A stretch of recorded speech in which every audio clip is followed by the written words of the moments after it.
તો મિત્રો આ જ રીતના આપણે ચેપ્ટર નંબર 15 સંભાવના ચેપ્ટરમાં ઉદાહરણ નંબર 2 તરફ આગળ વધીએ.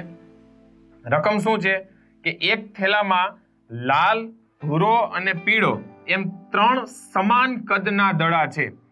જો સમાન કદના એવું શું કામ કીધું છે કે ધારો કે અમુકનું કદ, ધારો કે એક નાનો દડો હોય, બરોબર છે, એક મોટો દડો હોય, તો આપણે ખ્યાલ પડીએ કે ભાઈ મોટો દડો છે એ લાલ રંગનો છે અને નાનો દડો છે એ ધારો કે પીળા કે કોઈ પણ સમથિંગ બીજા લીલા કે ગમે કોઈ પણ રંગનો છે, તો આપણે ખ્યાલ પડીએ કે આપણે એ જ દડો પસંદ કરી. પરંતુ અહીંયા તો બધા દડા કેવા છે, બધા સમાન જ છે.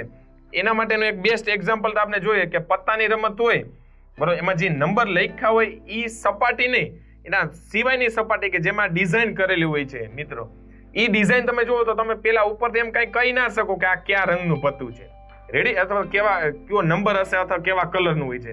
બધા કેવા હોય એક સરખા જ. એ એટલા માટે જ એ રીતના બનેલો, નકર તો ખ્યાલ પડી જાય કે સામેવાળાને કયું પત્તું છે, રેડી. એટલે અહીંયા પણ શું કરીએ છીએ એવું જ વિચારી લેવાનું કે બધા કેવા છે, સમાન કદના દડા છે, રેડી. હવે શું કીધું કે ધારો કે કોઈ એક આવી રીતના છે વિદ્યાર્થી રીતિકા, એ મેચ એ અથવા તો એમાં થેલામાં જોયા વગર એક દડો થેલામાંથી યાદચ્છિક રીતે પસંદ કરે છે, રેડી. 3 દડા હતા, કેવો, એક લાલ, ભૂરો અને પીળો. લાલ હશે એને આપણે આર નામથી કહેશું, બરોબર, ભૂરો એટલે એને બ્લુ આપણે કહેશું, અને લાસ્ટ જે પીળો છે એને આપણે યલો થી આપણે દર્શાવીશું, રેડી. એટલે વાય બધાનો આપણે ફર્સ્ટ લેટર થી આપણે એ ઘટનાને આપણે દર્શાવીશું, રેડી. તો તેને શું કીધું કે તો તેણે પસંદ કરેલ દડો જો પીળો હોય, પછી બીજો આ પેલી માહિતી, જો લાલ હોય આ બીજી માહિતી, જો ત્રીજો ભૂરો હોય તેની સંભાવના કેટલી. થેલામાં કુલ 3 દડા છે, એક જ વખત અંદર આમ ધારે મીન્સ કે હાથ નાખવાનું છે, બરોબર, ને કયો દડો આવે છે એ 3 ની સંભાવના આપણે જોવાની છે. તેનો આપણે કરીએ સોલ્યુશન સ્ટાર્ટ.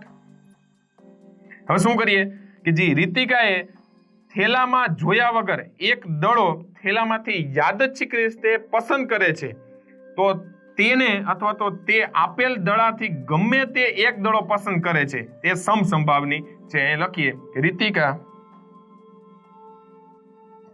બરોબર છે, થેલામાં જોયા વગર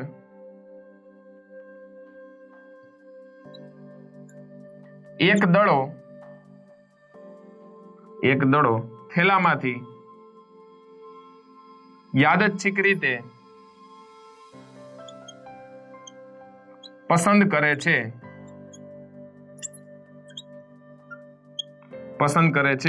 તેથી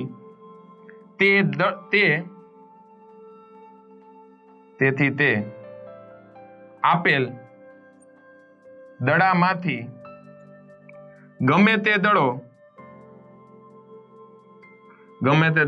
પસંદ કરે તે સમસંભાવી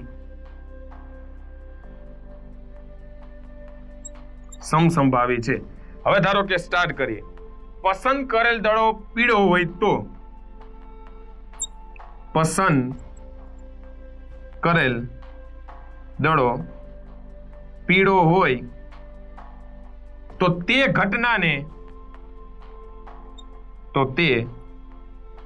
ઘટનાને આપણે વાય કહીએ અથવા તો લઈએ, બરોબર, કહીએ. તેથી પી ઓફ વાય બરાબર ઘટના વાય માટે કુલ પરિણામની સંખ્યા ના છેદમાં શક્ય કુલ પરિણામોની સંખ્યા. એટલે કે પી ઓફ વાય બરાબર દડો પીળા કેટલા હતા તો કે એક જ, એટલે કાં તો જો હાથમાં આવે તો એક જ હોય દડો, ને કુલ ધારો કે કદાચ દડા અંદર કેટલા છે 3, તેનો મતલબ કે પીળો હોઈ શકે, લાલે હોય, મીન્સ કે પીળો, લાલ અને ભૂરો છે, એટલે એનો મતલબ કે 1/3. તો એનો મતલબ કે પીળો દડો આવવાની સંભાવના કેટલી આવી 1/3. તો આ જ રીતના મિત્રો હવે કેના ઉપર તો કે લાલ દડો પસંદ કરેલ, બધું સેમ ટાઈપ લખવાનું છે, પસંદ કરેલ દડો લાલ હોય તો તેને ઘટના આપણે આર કહીએ તો એનો મતલબ કે પી ઓફ આર બરાબર ઘટના આર માટે કુલ પરિણામની સંખ્યા ના છેદમાં શક્ય કુલ પરિણામોની સંખ્યા બરાબર. હવે જો પી ઓફ આર બરાબર ઘટના 1 શક્ય કુલ 3 એટલે પી ઓફ આર ની પણ સંભાવના કેટલી આવશે તો કે 1/3. હવે લાસ્ટ છેલ્લું કે દળો જે આપણે વાત કરીએ છીએ એ કેમાં આવશે તો કે લાસ્ટ ભૂરો બરોબર. એટલે પસંદ કરેલ દળો જો ભૂરો હોય તો તે ઘટનાને આપણે કેના વડે દર્શાવીએ તો કે બ્લુ કહીએ. રેડી? તો તેના માટે પી ઓફ બ્લુ બરાબર ઘટના બ્લુ એટલે મીન્સ કે બી માટે કુલ પરિણામની સંખ્યા ના છેદમાં શક્ય કુલ પરિણામોની સંખ્યા બરાબર. ત્યાં પણ શું આવશે 1/3 પી ઓફ બી. રેડી? તો આ રીતના મિત્રો રીતિકા કોઈ પણ થેલામાંથી ગમે તે દળો પસંદ કરશે બરોબર. ત્રણેય માટે સંભાવના કેટલી આવે છે 1/3 1/3 1/3. હવે મિત્રો આના ઉપરથી એક આપણે ઓબ્ઝર્વેશન કરીએ કે આ એક્ઝામ્પલ અને જે અગાઉનો પણ જે એક્ઝામ્પલ હતો ઈ બંનેમાં આપણે શું જોયું અથવા તો શું ક્લિયર થાય છે કે જે અગાઉ જે સિક્કાનો એક્ઝામ્પલ હતો એમાં પણ છાપ આવવાની સંભાવના અને કાટ આવવાની સંભાવના કેવી હતી સમસંભાવી બંને કેવી હતી 1/2 અને 1/2.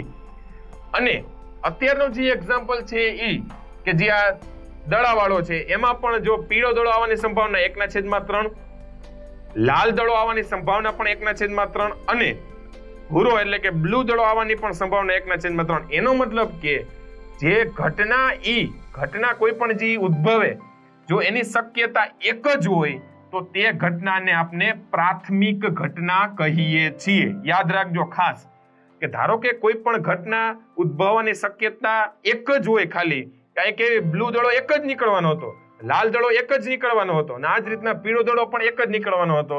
તો એ બધા માટે આ બધી ઘટનાને કેવી કહેવાય તે જ રીતના વાત છાપ અને કાટમાં પણ એક જ હતું. તો આ બધી જે ઉદાહરણ નંબર 1 અને ઉદાહરણ નંબર 2 હતા એ બધી કેવી હતી તો કે આ બધા પ્રાથમિક ઘટનામાં આનો સમાવેશ થાય છે. અને બીજું એનાલિસિસ મિત્રો અહીંથી શું થઈ શકે છે કે તમામ પ્રાથમિક ઘટનાઓનો સરવાળો જો કરીએ અગાઉનો એક્ઝામ્પલ એટલે કે ઉદાહરણ નંબર 1 કેટલું હતું 1/2 શું થાય છે 1 અને ઉદાહરણ નંબર 2 એટલે કે 1/3 પ્લસ 1/3 પ્લસ 1/3 એટલે 3/3 બરાબર 1. તો એનો મતલબ કે બીજું અહીંથી વિધાન એવું મળે કે તમામ પ્રાથમિક ઘટનાઓનો સરવાળો 1 થાય છે. રેડી મિત્રો? તો આ રીતના આપણે ઉદાહરણ નંબર 1, 2 ઉપર એનાલિસિસ કરીને આપણે 2 રિઝલ્ટ તાર્યા કે પ્રાથમિક ઘટના કોને કહેવાય અને તમામ પ્રાથમિક ઘટનાનો સરવાળો કેટલો 1 થાય છે. તો મિત્રો આ જ રીતના આપણે આ હવે ધીરે ધીરે આના પછીના નેક્સ્ટ ઉદાહરણ તરફ આગળ વધીએ.